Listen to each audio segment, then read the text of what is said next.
Olá, está no ar o Memória SP. Aqui vamos apresentar deputados que fizeram parte da Alesp nas últimas décadas. Este é um projeto que preserva o acervo e as memórias do maior parlamento da América Latina. Nesta edição, vamos mostrar a trajetória de Eduardo Matarazzo Suplicy. Economista, professor universitário, administrador de empresas e político filiado ao Partido dos Trabalhadores. Suplicy tem 44 anos de vida pública, sendo deputado estadual, federal, vereador e senador. É autor da lei federal que institui a Renda Básica de Cidadania. Pertence à lista dos 94 deputados da atual legislatura, atuando também entre os anos de 1979 a 1983 na 9ª legislatura.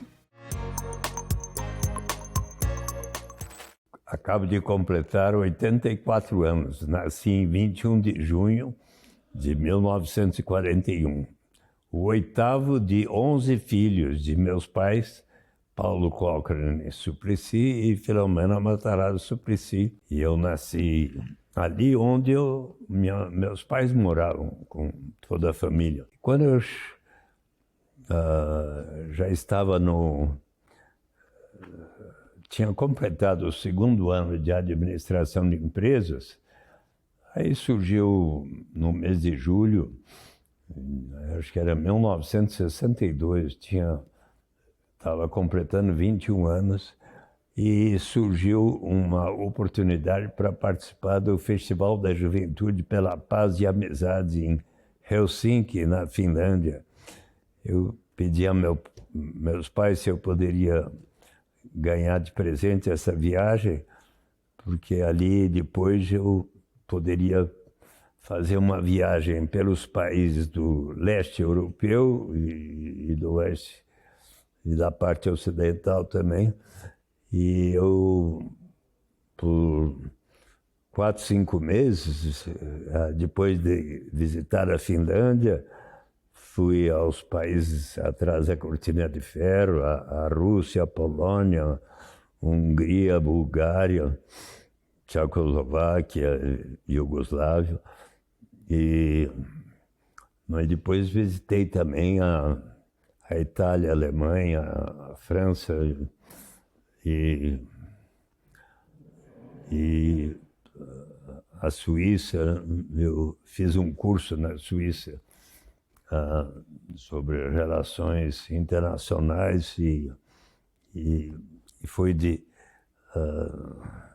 quando eu estava lá fazendo esse curso na Organização Internacional do Trabalho, aí é que algumas pessoas me convidaram para fazer visitas a esse país, e eu me lembro de ter voltado de lá e visto tantas coisas, e ainda mais diante do Muro de Berlim, tendo visitado a Alemanha Ocidental e Oriental, fiquei persuadido, olha, acho que é possível sim lutarmos por uma sociedade mais justa, mas é importante que o façamos por meios democráticos e pela não violência. Né? Eu sempre me tornei assim um adepto das lições de Mahatma Gandhi, de Martin Luther King Jr., de procurar a transformação da sociedade por meios da não violência.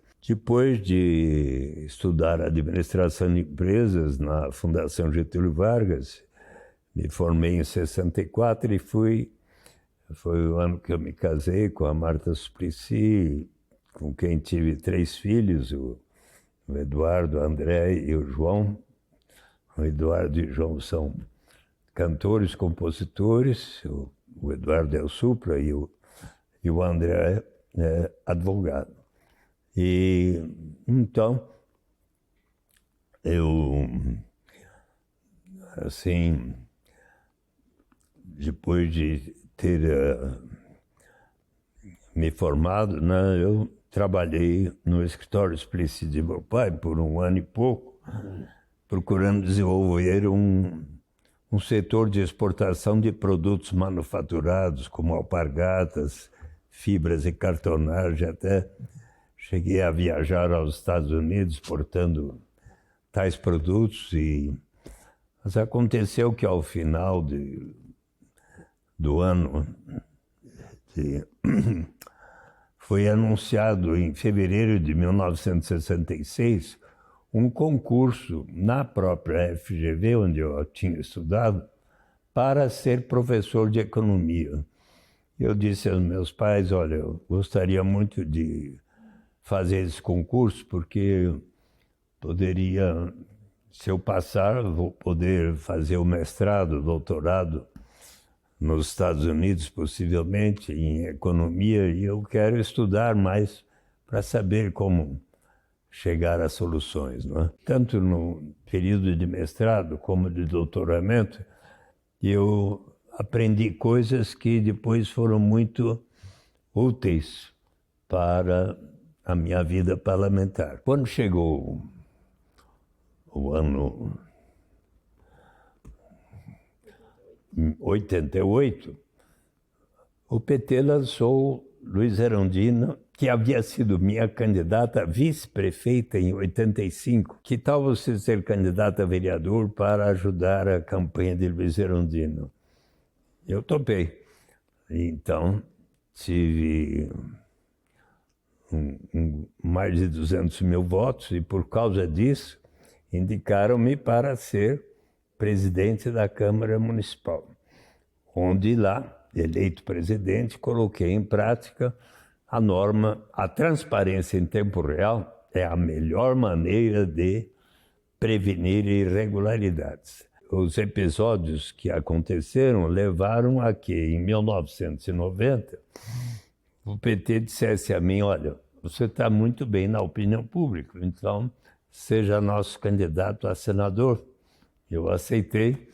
Em 1990, fui eleito, 4.200.000 votos, aproximadamente, e diversos Franco Montoro, João Cunha, candidatos fortes, mas fui eleito e o primeiro senador eleito pelo PT e reeleito em 2006. A primeira foi em 90, a segunda 98 e 2006 a terceira vez, e, portanto, eu fiquei 24 anos como senador.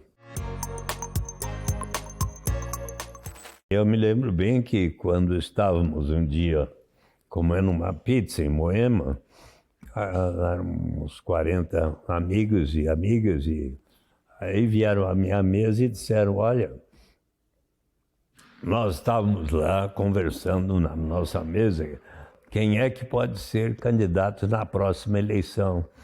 E como seus artigos estão sendo muito lidos, sobretudo pelos jovens na Folha de São Paulo, avaliamos que será bom você considerar.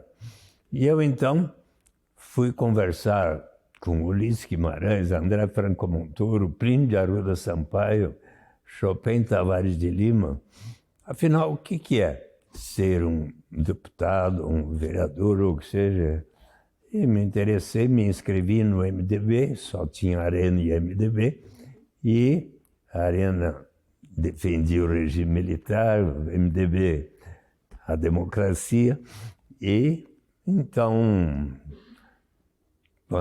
quando chegou 1978, muito animadamente eu fui candidato a deputado estadual e tive aqui, acho que foi o segundo ou terceiro mais bem colocado, Robson Marinho foi o mais votado, acho que foi o segundo ou terceiro. Neste período do meu primeiro mandato de deputado estadual, ocorreram muitos fatos em meio à luta pela democracia, por eleições diretas, pela direta já,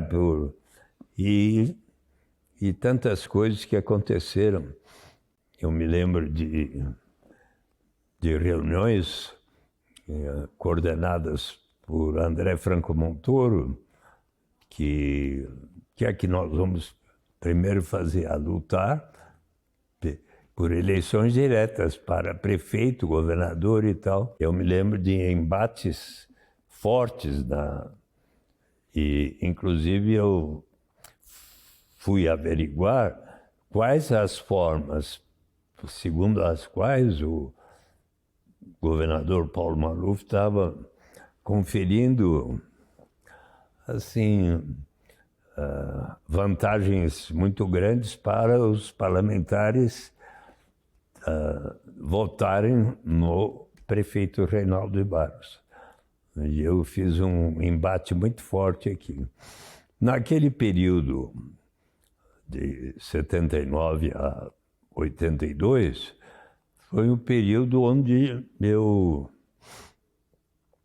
passei a interagir muito com os trabalhadores dos mais diversos setores e professores e tudo que reivindicavam melhores condições de remuneração, de trabalho e tudo. Quando fui,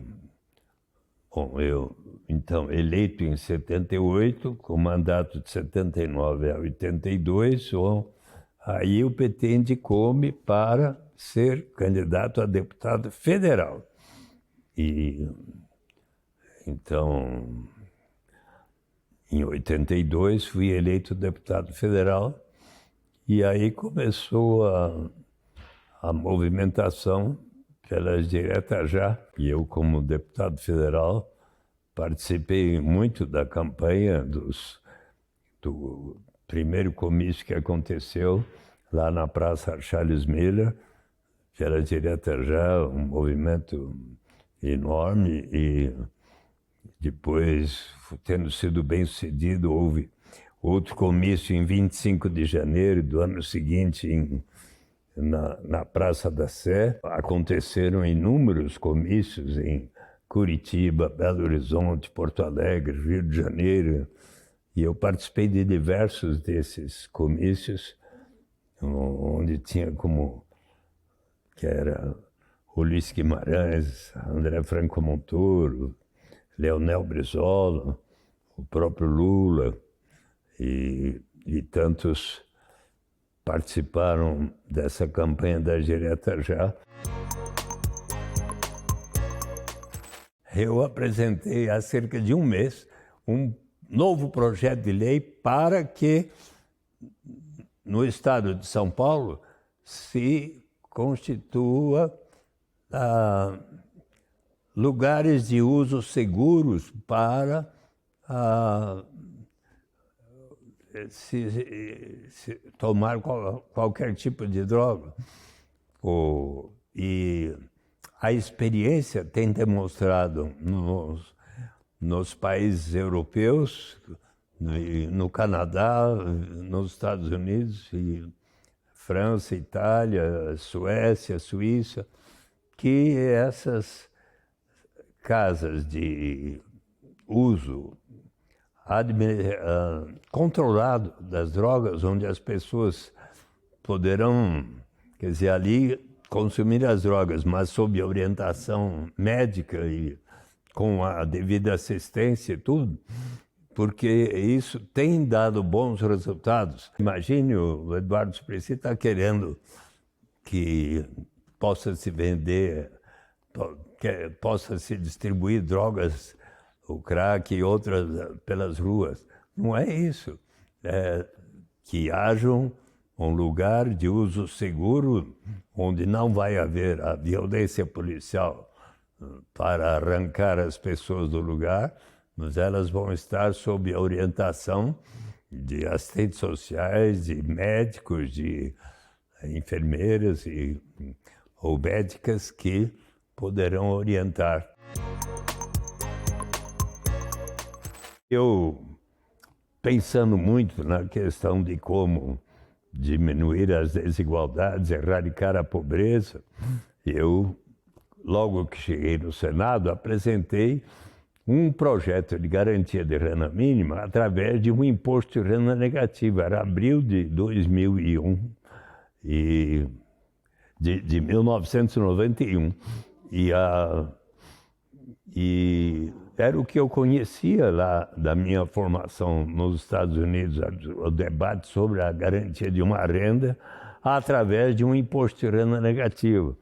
E eu abril de 91, eu apresentei este projeto e foi aprovado no Senado, foi para a Câmara dos Deputados com um parecer favorável e em 16 de dezembro de 91 foi aprovado por consenso no Senado, mas em agosto de 91, quando Walter Barelli, que era o coordenador do grupo de trabalho do governo paralelo de Lula, que tinha perdido a eleição para Fernando Collor de Mello, ele reuniu cerca de 50 economistas simpatizantes do PT para uma reunião em Belo Horizonte. Nós lá conversamos e quando eu expliquei a proposta, eis que o professor José Márcio Camargo, até hoje da PUC do Rio de Janeiro, disse, olha,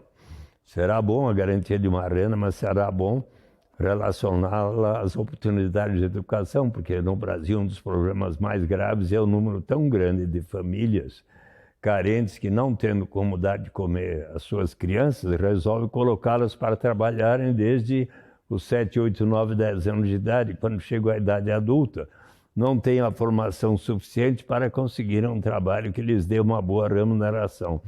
Se provermos a garantia de renda para as famílias desde que as crianças estejam indo à escola, iremos combater um dos principais elos do círculo vicioso da pobreza. Então, surgiram 6 projetos, 3 do Senado, 3 na Câmara, todos para que a União financiasse os municípios que adotassem projetos naquela direção.